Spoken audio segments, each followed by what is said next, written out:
And so it's the Timberwolves taking care of business here. A resounding victory for them. And Greg in enemy territory, no less. That's exactly right. But with the way they controlled the game and just completely took the crowd out of it, that's how to get it done on the road. And that's going to do it tonight, folks, for our broadcast. Along with Greg Anthony, Richard. I like 30-some points. Yes, it is. Strong rappers throwing it so that I hit it. Bring the to my lips like Beyonce knows kissing. Joe Schmoes throwing shows, just to say they throwing shows. I ain't showing unless my Venmo clicking. Uber Eats, I ain't coming home unless I'm holding chicken. Then I don't dip until the closures kick in. The Twin City. And this summer, the NBA owners approving the $1.5 billion sale of the Minnesota Timberwolves, Sean.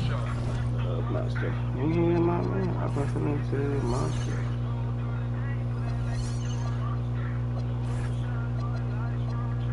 How about that? An absolute steal. We're never going to see a team sold for $1.5 billion again, BA. When you see a team selling like that, it means more investments are coming.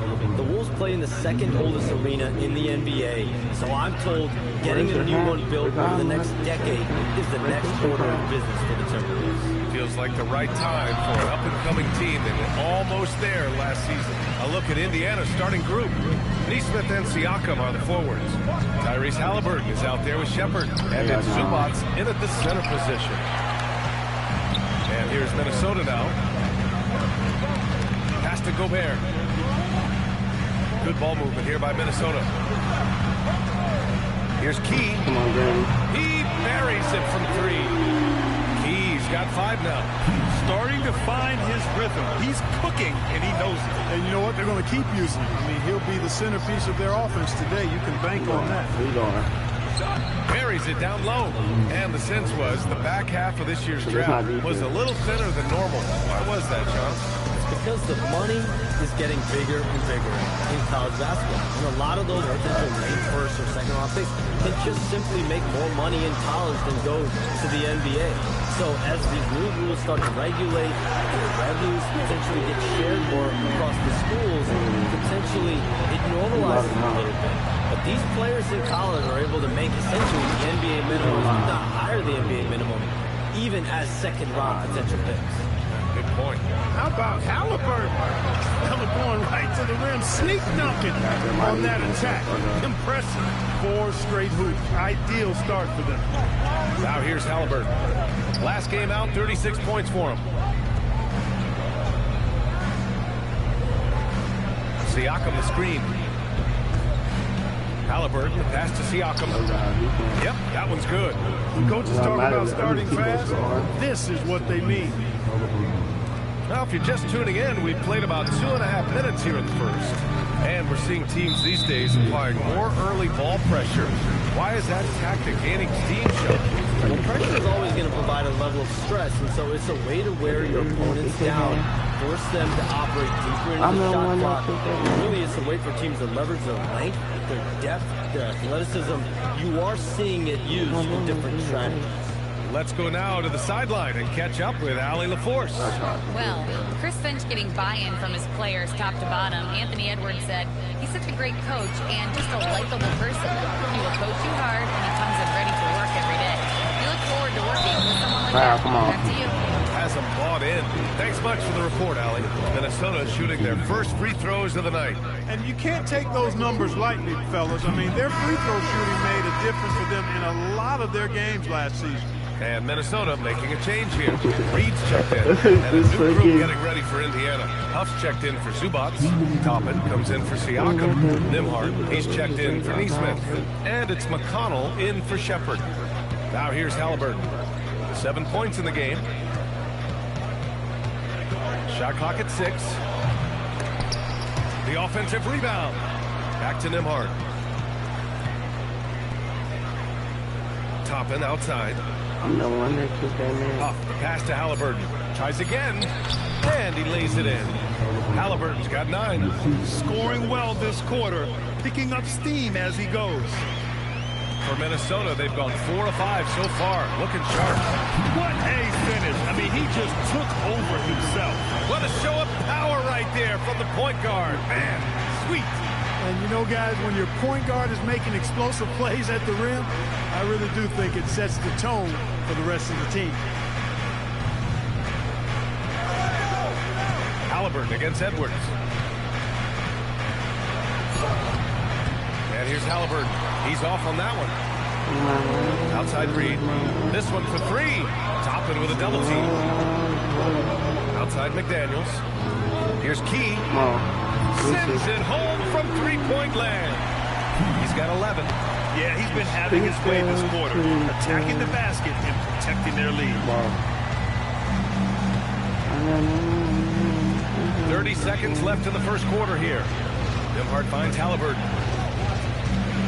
And Jade McDaniels picks up the foul. That's his first foul of the game. And Minnesota will go for a different look here. Randall, he's checked in for Gobert. Dosunmu comes in for McDaniels. Highland, he's checked in.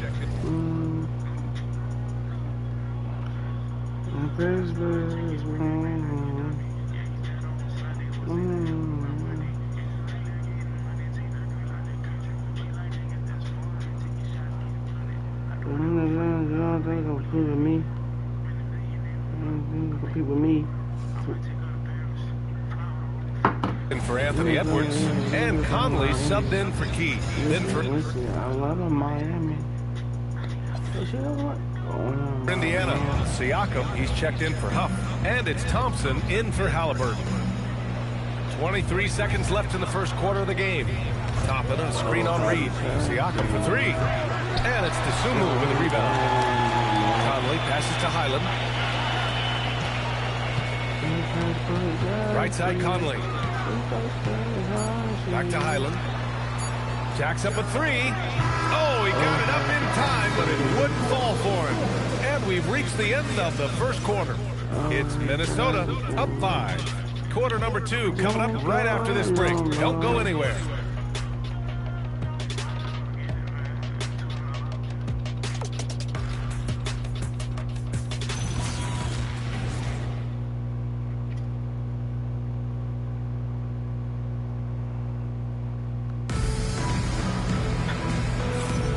And thanks again for tuning in. If you're just joining us, we've played through one quarter of action so far.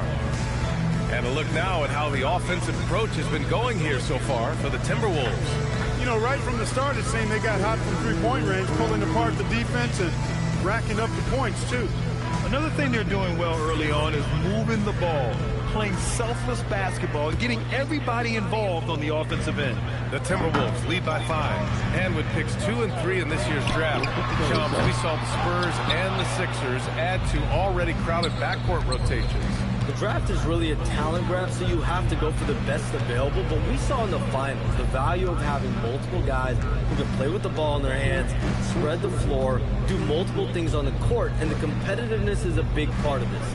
The ability to play both ends is a big part of this. So all of those traits increasingly important to win in today's NBA. Randall and Gobert are in the middle. Edwards is the 2, McDaniels the 3. And it's Key in at the 1. That's the 5 to begin the second quarter for the T-Wolves. Now here's Siakam. We saw him with 19 his last time out. Toppin a screen on McDaniels. Down low, Siakam drops it in. Oh, an aggressive move there by Siakam, using the length to finish inside. Back to Gobert. And he drops it in from the low post. We've heard Commissioner Silver suggest that with the global audience for the game, team market sizes matter less to free agents. For most players, it's about winning, and then secondarily, where they'd like to live. The financial aspect of market size is not as relevant as it once was. Money still does talk, though. That might be one of the biggest changes in the game over the last few decades. But yeah, you can win and succeed anyway. Walker, he's checked in for Furphy. Here's McConnell. His last outing, we saw him score 13. Clock at 6. Come on, bro. And a foul called on the way up. So he'll take 2 from the free throw line. Look, at his size, he's not going to overpower anybody, so he's got to be fearless and relentless because defenders are usually going to come right at him. Take a break. Take a break. 2 shots.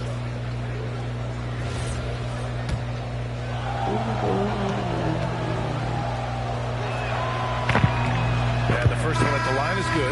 And Challenge the last few years, teams often giving up a lot of draft picks when they traded for a difference maker. The market has changed, BA. The thought process has been, assuming the trade moves the needle, those picks you're giving up aren't very good. But listen, if the trade doesn't work, you go far. And that's the risk-reward that you play with as a general manager. Oh, nice one-handed jam. Gotta get in there. Come on. Defense. Hey, they've got a nice, comfortable lead here, fellas. Might as well keep it simple. Do it a plain, oh my God, bro. Y'all gotta do something. Y'all gotta block. Come on. The balance here. Not just falling in love with the three ball. Here's Key. Come on. And give him another one. He's 6 of 8 and looking solid. I really like how he's playing tonight. Taking good, smart shots, playing his game. Top of the screen on Edwards. He thought about it. He would have meant he would have shot it. McConnell outside. I got it all up. It's rebounded by Key. Hey, it was a good look. One he normally capitalizes on. The three is up. Indiana with a rebound. They come into this one having outplayed the Grizzlies last time. And as a rule of thumb, the road can really test your team's depth. But they all stepped up and collectively produced a lot of points. And, you know, the guys on the bench have great confidence in themselves. Come on, foul. And one. They were ready to compete and contribute. And his fantastic performance from the last game has carried over to tonight. And, you know, that's how it goes with him.